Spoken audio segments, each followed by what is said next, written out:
Imagine being the first. No precedent, no one to call for advice, just you and a brand new nation teetering on the brink. That was George Washington's reality. The presidency is often defined by crisis, and for America's earliest leaders, those crises could have shattered the fragile republic before it even had a chance to stand. Today, we're diving deep into the defining moments of the early American presidency, exploring how leaders like Washington, Adams, Jefferson, and Lincoln stared down disaster and, through their decisions, shaped the country we know today. These aren't just textbook stories. They're high-stakes dramas of leadership, rebellion, war, and the very soul of a nation. Let's start at the beginning with President Washington. The American Revolution was won, but the country was broke and divided. The federal government had a massive war debt, and the states were bickering. Alexander Hamilton, the Treasury Secretary, proposed a radical plan. The federal government would assume all state debts. This was hugely controversial. States like Virginia, which had paid off most of their debt, felt cheated. Why should they pay for the debts of less responsible states like Massachusetts? The tension was so thick it threatened to tear the new union apart. This is where Washington's genius for leadership shone through. He wasn't a micromanager, but a master facilitator. He knew a deal had to be struck. The famous dinner table bargain of 1790 took place, likely with Washington's quiet encouragement. Thomas Jefferson, representing Southern interests, and Alexander Hamilton, the Northern financial guru, met over dinner. The deal? Jefferson would persuade his Southern colleagues to support Hamilton's debt plan. In exchange, Hamilton would rally Northern support to move the nation's capital from the northern city of Philadelphia to a new location on the Potomac River, a site much more favorable to the South. It was a brilliant compromise. Washington signed the bills into law, and in doing so, he not only solved the financial crisis, but also established the federal government's authority and created a permanent symbolic capital for the nation. But Washington's trials weren't over. Just a few years later, in 1794, a new crisis erupted, the Whiskey Rebellion. To raise revenue, the government had imposed a tax on distilled spirits. For farmers in western Pennsylvania, whiskey wasn't just a drink. It was a form of currency and their main way to get their grain to market. They saw the tax as an unfair burden imposed by a distant elite government, eerily similar to the British taxes they had just fought a war to escape. Protests turned violent. Tax collectors were tarred and feathered, and a mob of thousands threatened to march on Pittsburgh. This was the first major test of the new government's power to enforce its own laws. Would the republic collapse into anarchy? Washington's response was decisive. He didn't just send a letter. He personally led an army of nearly 13,000 militia troops into western Pennsylvania. The sheer size of the force was overwhelming. The rebellion dissolved without a major battle. By showing up in person, Washington sent an unmistakable message. This new government was not the weak, ineffective body that existed under the Articles of Confederation. It had the will and the power to maintain order. He later pardoned the rebellion's leaders, showing both strength and mercy. This single event firmly established the principle of federal supremacy.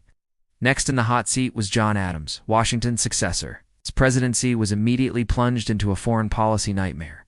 France, angered by an American treaty with their enemy, Great Britain, began seizing American ships on the high seas. Adams sent diplomats to Paris to negotiate, but what happened next was shocking.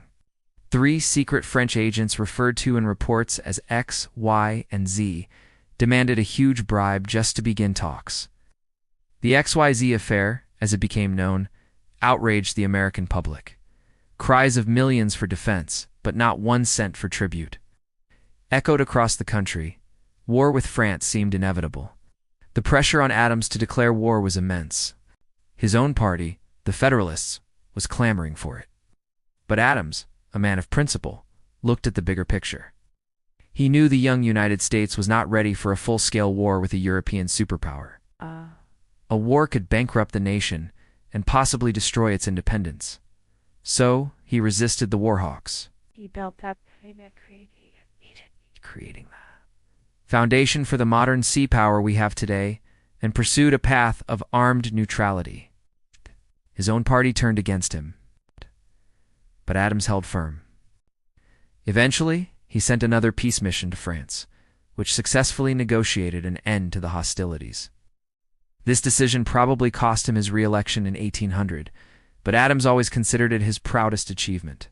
He had put the long-term survival of the nation above his own political career. Then came Thomas Jefferson, the man who defeated Adams. Jefferson, a champion of small government, found himself facing a crisis that would force him to stretch the very limits of presidential power. For years, pirates from the Barbary states of North Africa, Algiers, Tunis, and Tripoli had been preying on American merchant ships in the Mediterranean. They captured ships, stole cargo, and enslaved sailors, demanding massive ransoms for their release. For decades, European nations and the young U.S. had simply paid the tribute. It was seen as the cost of doing business. When Jefferson became president, the Pasha of Tripoli demanded even more money. Jefferson had had enough. He famously declared, "The policy of paying them to be peaceable is to beget demands without end." He refused to pay. In response, Tripoli declared war on the United States. This was a pivotal moment. Jefferson, who had argued against a large standing navy, now found himself commanding one in America's first overseas war. The First Barbary War was a long, difficult conflict. It involved a naval blockade, daring raids, and the famous march of a small force of U.S. Marines across the desert to capture the city of Durnan, event immortalized in the Marines' hymn to the shores of Tripoli. After years of fighting, the U.S. forced a treaty that ended the tribute payments. Jefferson's decisive action established America's presence on the world stage and set a precedent that the nation would not be extorted. Jumping forward a few decades, we arrive at the nation's ultimate crisis, the Civil War, and the president who faced it, Abraham Lincoln. When Lincoln was elected in 1860, the country was already falling apart. Before he even took the oath of office, 7 states had seceded from the Union. His task was not just to manage a crisis, but to save the nation itself from complete dissolution. The bombardment of Fort Sumter in April 1861 was the spark that ignited the bloodiest conflict in American history. Lincoln's leadership during the Civil War is a masterclass in navigating impossible choices. He was constantly balancing military strategy, political pressure, and the moral imperative of the conflict. Early in the war, his primary goal was simply to preserve the Union. He was hesitant to make the war about slavery, fearing it would push the border states, slave states that remained in the Union, to secede. But as the war dragged on and the human cost mounted, Lincoln's thinking evolved. He realized that the Union could not be truly restored with the institution of slavery intact. His decision to issue the Emancipation Proclamation in 1863 was a monumental gamble. It transformed the war from a political conflict into a moral crusade. It freed enslaved people in the rebellious states, authorized the enlistment of black soldiers into the Union Army, and made it impossible for foreign powers like Britain and France to support the Confederacy. It was a powerful military and moral stroke that redefined the purpose of the war. Throughout it all, Lincoln faced bitter opposition, incompetent generals, and devastating losses. Yet, through his profound speeches, his steady resolve, and his deep empathy for the suffering on both sides, he guided the nation through its darkest hour.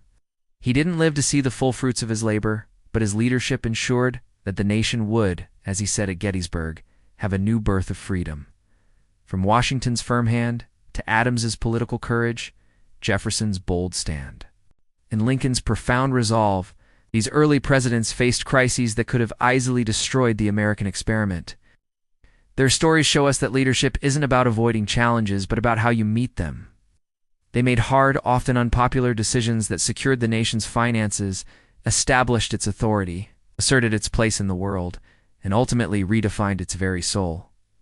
Thanks for watching. If you found this journey into America's past insightful, please hit that like button and subscribe for more deep dives into history. Let me know in the comments which presidential crisis you find most fascinating. See you next time.